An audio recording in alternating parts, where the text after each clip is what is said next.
يا مساء الفل عليكم. النهارده هنعمل وصفه جلاش حلوه جدا وسهله وسريعه. وبصوا، لو انت كمان عايزه تعمليها مشروع تبقى مربحه جدا جدا وطعمها لذيذ قوي، ممكن تهدي بيها اي حد.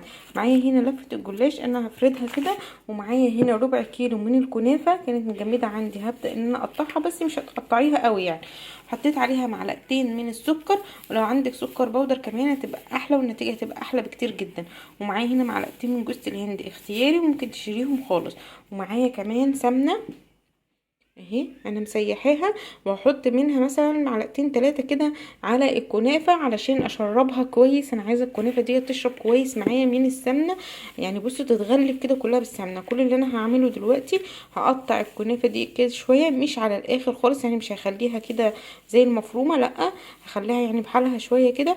وهقلبها في السكر مع 3 4 معالق كده من السمنة، واغلفها مع بعضها كويس كده، ونشوف هنعمل ايه. طبعا الكنافة ديت معايا هي هتبقى الحشوة، المكون الاساسي بتاع النهاردة. احنا هنعمل جلاش مش كنافة، لكن الكنافة هتبقى معايا حشوة.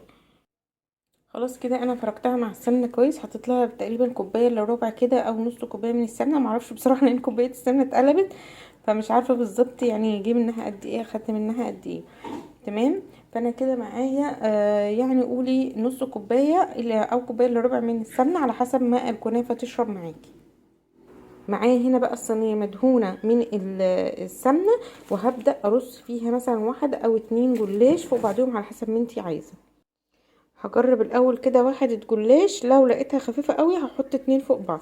مش حشيت مش دهنتها اي حاجة، عشان الكنافة كده كده فيها سمنة. وهبدأ ان انا احط فيها كده الكنافة، وهبدأ ان انا الفها رول واضغط كده بحيث تبقى مكبوسة كده شوية من جوه. تمام.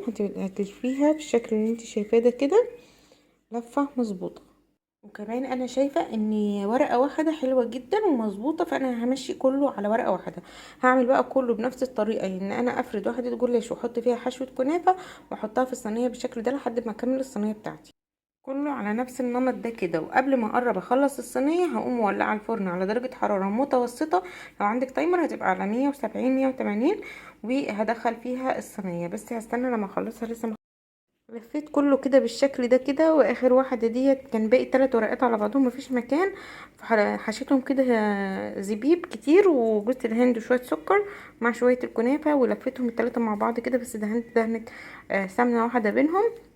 وبعد كده عندك حل من الاتنين، عايزه تدهنيها سمنه قبل ما تدخليها تمام، مش عايزه تدهنيها براحتك. انا هقطعها صوابع على حسب العدد اللي انت حباه، وبعد كده هدهنها شويه سمنه وهدخلها الفرن. انا ولعت الفرن، هدخلها الفرن بس بعد ما اقطعها.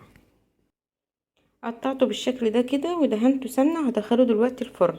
انتوا شايفين طبعا عمل كام قطعه، وده نص كيلو بس جلاش وربع كيلو من الكنافه. وعايزه تعمليها من غير كنافه عادي مفيش اي مشكله، الحشوه اللي موجوده عندك اعمليها. بعد كده هدخلها الفرن زي ما قلت لكم على الرف اللي في النص درجه حراره متوسطه. واول ما تطلع هسقيها شربات ساخن. لاول مره هسقي الجلاش معاكم شربات ساخن، بس النوع ده بيحتاج كده. هنعمل الشربات السكر قد الميه، يعني هتعملي كوبايه ميه اعملي كوبايه سكر، كوبايتين ميه وكوبايتين سكر. وهنسيبه يكون سخن، وكمان الجلاش يطلع سخن، وهنسقيهم ببعض. شكلها اهي بعد ما طلعت من الفرن. انا ولعت عليها الشوايه دقيقتين بالظبط، رفعتها من تحت كده لقيتها مظبوطه تمام. تسويتها كده كمان من فوق مظبوطه جدا وحلوه. بصوا بقى، معايا برضو الشربات ساخن هنحط عليها، مش هنحط كتير يعني. بصوا احنا يا دوبك على كل حبه شويه كده اهو زي ما انتوا شايفين كده. ماشي. ولو لقينا شربات زيادة في الأرضية ممكن تصفيه عادي مفيش أي مشكلة. اهو بحط بس كبش كده على كل صف، وهسيبها بس تشرب الشربات. وهوريكم شكلها. بصوا يا جماعة الصوابع بتاعتها بجد ممكن تاخدوها زيارة لأي حد. كل ده عملناه يعني لفة الجلاش ب15 جنيه، وبرده نص الكنافة برده ب15 جنيه، احنا خدنا نصها بس. هسيبها بس شوية تشرب الشربات وبعد كده نشوفها سوا. فين كده اهوت الشكل. بصوا لما احنا بنسقي عليها الشربات وهو ساخن على طول بتاخد يعني بتشربه كده في ساعتها، ولسه سخن جدا. فانا مش قادره اوريكم. شفتوا ارضيته عامله ازاي؟ بجد تحفه ومن جوه جميل قوي.